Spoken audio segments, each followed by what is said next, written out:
हाय, मेरा नाम है उपासना और आप देख रहे हैं द ललन टॉप का डेली फाइनेंशियल बुलेटिन खर्चा पानी। Brought to you by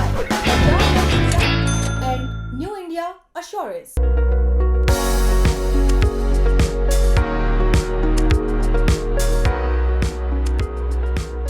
नए फाइनेंशियल ईयर का आगाज होने में चंद दिन बाकी हैं। 1 अप्रैल 2025 से नया फाइनेंशियल ईयर शुरू हो जाएगा। वैसे तो हर महीने की पहली तारीख को हमारे काम के कुछ बदलाव होते हैं, लेकिन फाइनेंस की दुनिया में 1 अप्रैल की तारीख बहुत मायने रखती है, क्योंकि 1 अप्रैल से ही आम बजट में ऐलान हुए फैसले अमल में आते हैं। अब ये डेट काफ़ी नज़दीक आ चुकी है। इस तारीख से आपकी जेब और आपकी ज़िंदगी पर सीधा असर डालने वाले कई बड़े बदलाव दरवाजे पर दस्तक दे रहे हैं। नया फाइनेंशियल ईयर शुरू होते ही टैक्स, बैंकिंग, यूपीआई और क्रेडिट कार्ड से जुड़े नए नियम और बदलाव लागू होने जा रहे हैं। उदाहरण के लिए 1 अप्रैल से इनकम टैक्स के नियम बदलने वाले हैं। कुछ बैंकों ने मिनिमम बैलेंस के नियम बदले हैं। इनमें से कुछ नियम तो ऐसे हैं जिनके बारे में जानना बेहद ज़रूरी है, वरना आपकी जेब पर भारी चपत भी लग सकती है। तो चलिए बिना देर के जानते हैं कि क्या क्या बदलने वाला है। विदेश यात्रा का आनंद अब परेशानी मुक्त। अपनाइए न्यू इंडिया की overseas travel ease policy. New India assurance Bharat की प्रमुख मल्टीनेशनल जनरल इंश्योरेंस कंपनी अब व्हाट्सएप पर भी उपलब्ध। मोदी सरकार ने फरवरी में पेश हुए बजट में टैक्स पेयर्स के लिए बड़ी राहत का ऐलान किया था। ये ऐलान 1 अप्रैल से अमल में आएंगे। अब बेसिक एग्जम्पशन लिमिट 3 लाख से बढ़ाकर 4 लाख रुपए कर दी गई है। इसके अलावा जिन लोगों ने न्यू टैक्स रिजीम का विकल्प चुना है, उनकी तो 1 अप्रैल से बल्ले बल्ले होने वाली है, क्योंकि ऐसे लोगों को 12 लाख तक की कमाई पर कोई टैक्स नहीं देना पड़ेगा। लेकिन अगर नौकरी करते हैं यानी सैलरीड हैं तो 75,000 का स्टैंडर्ड डिडक्शन और मिलेगा। इस तरह से नौकरी पेशा लोगों को 12,75,000 तक की इनकम पर कोई टैक्स नहीं चुकाना होगा। माना जा रहा है कि इससे मिडिल क्लास को बड़ा फायदा होगा। पहले न्यू टैक्स रिजीम में 7 लाख तक की कमाई पर कोई टैक्स नहीं लगता था। मिडिल क्लास ही नहीं, 1 अप्रैल से 2025 से मोटी कमाई करने वाले लोगों को भी राहत मिलेगी। अब 24 लाख से ज़्यादा कमाने वाले लोगों को 30% टैक्स देना होगा। पहले 15 लाख से ऊपर की कमाई पर 30% का टैक्स लगता था। कुल मिलाकर सरकार ने इस बजट के जरिए टैक्स पेयर्स की जेब में ज़्यादा पैसा छोड़ने और उनकी वित्तीय स्थिति को मजबूत करने की दिशा में कदम उठाया है। बैंक खातों में मिनिमम बैलेंस के नियम और सख्त होने जा रहे हैं। State bank of India, Punjab national bank और कैनरा बैंक समेत कई बैंकों ने मिनिमम बैलेंस को लेकर शर्तें बदली हैं। सरकारी न्यूज़ वेबसाइट डीडी न्यूज़ ने ये जानकारी दी है। अब इन बैंकों के ग्राहकों को शहरी, अर्धशहरी और ग्रामीण इलाकों के हिसाब से अपने बैंक अकाउंट में मिनिमम बैलेंस मेंटेन करना पड़ सकता है। ऐसा ना करने वाले ग्राहकों को पेनाल्टी देनी पड़ सकती है। इस पेनाल्टी की रकम बैंक अकाउंट की कैटेगरी के हिसाब से अलग अलग होगी। मीडिया रिपोर्ट्स के मुताबिक अब इन बैंकों के ग्राहकों को शहरी इलाकों में 5,000 रुपये, ग्रामीण इलाकों में 2,000 रुपये मिनिमम बैलेंस मेंटेन करना पड़ सकता है। हालांकि बैंक की तरफ से इसे लेकर अभी तक कोई ऑफिशियल नोटिफिकेशन नहीं जारी हुआ है। देश भर में क्रेडिट कार्ड जारी करने के मामले में दूसरे नंबर पर एसबीआई कार्ड ने क्रेडिट कार्ड के लिए अपने रिवॉर्ड प्रोग्राम्स में कई संशोधन किए हैं। ये बदलाव 1 अप्रैल 2025 से लागू हो जाएंगे।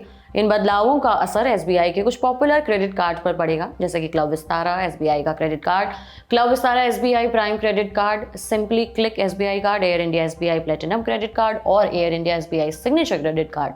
बैंक ने कॉम्प्लीमेंट्री फ्लाइट टिकट वाउचर्स को खत्म कर दिया है। इसके अलावा कई तरह की खरीदारी पर भी रिवॉर्ड पॉइंट्स घटाने का ऐलान किया है। बैंक अब अपने चुनिंदा कार्ड पर स्विगी से ट्रांजैक्शन और एयर इंडिया से टिकट बुक करने पर कम पॉइंट देगा। लेकिन बैंक ने एक काम अच्छा किया है कि कार्ड रिन्यूअल के दौरान लगने वाली फीस, जो कि करीबन 3,000 होती है, इसे माफ करने की बात कही है। एसबीआई के अलावा एक्सिस बैंक ने भी अपने विस्तारा क्रेडिट कार्ड की शर्तों और ऑफर में संशोधन पेश किए हैं। ये बदलाव सभी एक्सिस बैंक क्रेडिट कार्ड पर लागू होंगे। बैंक के मुताबिक जिन ग्राहकों के कार्ड का रिन्यूअल 18 अप्रैल 2025 को या उसके बाद होना है, उनसे हर साल लगने वाला चार्ज नहीं लिया जाएगा। 18 अप्रैल 2025 से पहले रिन्यूअल कराने वाले ग्राहकों से ये शुल्क लिया जाएगा। हालांकि बैंक का कहना है कि कुछ खास फायदे अब नहीं मिलेंगे, जैसे कि कॉम्प्लीमेंट्री महाराजा क्लब मेंबरशिप और कुछ तय खर्चों पर मिलने वाले फ्री वाउचर्स भी नहीं मिलेंगे।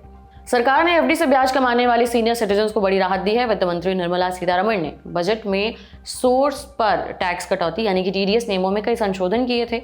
ये नियम 1 अप्रैल से लागू हो रहे हैं। 1 अप्रैल 2025 से ब्याज आय पर टीडीएस छूट की सीमा बढ़ा दी गई है। 1 अप्रैल से फिक्स्ड डिपॉजिट यानी कि एफडी, रिकरिंग डिपॉजिट यानी कि आरडी वगैरह पर होने वाली 1 लाख तक के ब्याज आय पर टीडीएस नहीं कटेगा।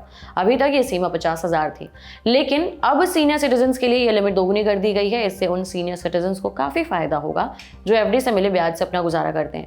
इसके अलावा सामान्य लोगों के यानी जो सीनियर सिटीजन नहीं हैं, उन्हें अब एफडी या आरडी से 50,000 रुपये की कमाई पर टैक्स नहीं चुकाना होगा। पहले बैंक और पोस्ट ऑफिस से 40,000 रुपये तक की ब्याज आय पर टीडीएस नहीं लगता था। लेकिन इस बार के बजट में सरकार ने ये सीमा बढ़ा दी है। नया बदलाव 1 अप्रैल से प्रभावी होगा। बजट 2025 में इंश्योरेंस एजेंट्स और ब्रोकरों को उनके मिले कमीशन पर टीडीएस लिमिट बढ़ाई गई थी। सरकार ने बीमा कमीशन के लिए टीडीएस सीमा 15,000 रुपए से बढ़ाकर 20,000 रुपए कर दी है। ये बदलाव भी 1 अप्रैल 2025 से लागू होगा। अगर आप शेयर बाजार में इन्वेस्ट करके डिविडेंड से कमाई करते हैं तो सरकार ने आपके लिए एक राहत का काम किया है। 1 अप्रैल 2025 से डिविडेंड से होने वाली कमाई पर टीडीएस की छूट की सीमा बढ़ा दी गई है। अगर आपकी म्यूचुअल फंड या शेयरों से डिविडेंड इनकम 10,000 रुपए तक है तो टीडीएस नहीं चुकाना पड़ेगा। पहले ये सीमा सिर्फ 5,000 रुपए तक ही थी। 1 अप्रैल 2025 से आरबीआई के लिबरलाइज्ड रेमिटेंस स्कीम यानी कि एलआरएस के तहत अगर आप विदेश में पढ़ रहे अपने बच्चों की फीस या अन्य खर्चों के लिए 10 लाख रुपए भेजते हैं तो आपको कोई टीडीएस नहीं देना होगा। अब तक शिक्षा और चिकित्सा के लिए 7 लाख रुपए से ज्यादा पैसे भेजने पर 5% टीसीएस देना पड़ता था। इस बदलाव से उन लोगों को, खासतौर से उन माता पिता को फायदा होगा जिनके बच्चे विदेशों में पढ़ाई कर रहे हैं। सरकार ने यूपीआई के जरिए लेन देन की सिक्योरिटी बढ़ाने के लिए नए नियम जारी किए हैं। ये नियम 1 अप्रैल से लागू होंगे। National payments corporation of India यानी एनपीसीआई के मुताबिक बैंकों, यूपीआई पेमेंट ऐप और third party UPI service providers को हर हफ्ते अपने डेटा को अपडेट करना जरूरी होगा। सभी यूपीआई सर्विस प्रोवाइडर्स को 31 मार्च 2025 तक नए नियमों का पालन करना जरूरी होगा। दूरसंचार विभाग द्वारा जारी नए नियमों के अनुसार अगर किसी मोबाइल नंबर को 90 दिनों तक इस्तेमाल नहीं किया गया तो उसे टेलीकॉम कंपनी दूसरे को अलॉट कर सकती है। आमतौर पर अगर कोई ग्राहक 3 महीने तक किसी मोबाइल नंबर को कोई कॉल या टेक्स्ट नहीं करता है या इंटरनेट डेटा का इस्तेमाल नहीं करता है तो टेलीकॉम कंपनी उसे डीएक्टिवेट कर देती है। 1 अप्रैल से बैंक और यूपीआई ऐप ग्राहकों के मोबाइल नंबर रिकॉर्ड को कम से कम हफ्ते में एक बार जांचेंगे और अपडेट करेंगे ताकि बदले गए मोबाइल नंबरों के कारण गलत ट्रांजैक्शन ना हो। यूपीआई ऐप को अब आपकी सहमति लेनी होगी कि आप यूपीआई नंबर को सीड या पोर्ट कराना चाहते हैं या नहीं। यूपीआई नंबर आपका बैंक वेरीफाइड फोन नंबर है जो यूपीआई आईडी के रूप में काम करता है। 1 अप्रैल 2025 से बैंकों और यूपीआई ऐप्स को एनपीसीआई के साथ हर महीने रिपोर्ट साझा करनी होगी कि वे न्यूमेरिक यूपीआई आईडी को कैसे संभाल के रख रहे हैं। कई कार कंपनियों ने 1 अप्रैल से अपनी गाड़ियों के दाम बढ़ाने का ऐलान किया है। मिंट की रिपोर्ट के मुताबिक महिंद्रा एंड महिंद्रा अप्रैल 2025 से अपनी एसयूवी और कमर्शियल व्हीकल रेंज की कीमतों में 3% तक की बढ़ोतरी करेगी। Tata Motors Nexon, Punch, Curvv, Harrier, Safari, Tigor, Tiago, Altroz, CNG और इलेक्ट्रिक मॉडल की कीमतों में 3% का इजाफा होगा।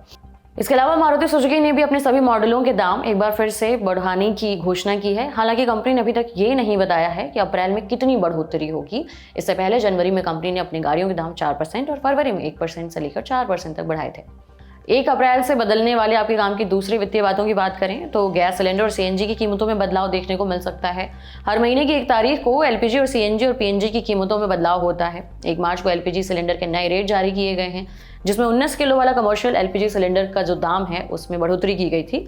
1 मार्च को 19 किलो वाले कमर्शियल गैस सिलेंडर के दाम में 6 रुपये का इजाफा हुआ था, लेकिन 14.2 किलो वाले रसोई गैस सिलेंडर के दाम में कोई बढ़ोतरी नहीं हुई थी। बहरहाल आज के बुलेटिन में इतना ही। इसे लिखा था हमारे साथी प्रदीप यादव ने, इसमें सहयोग किया था हमारे साथ इंटर्नशिप कर रहे गौरव सिंह चौहान ने। आप अपनी राय कमेंट बॉक्स में जरूर दें। अगले एपिसोड तक अपना ख्याल रखें और देखते रहिए लल्लन टॉप। शुक्रिया।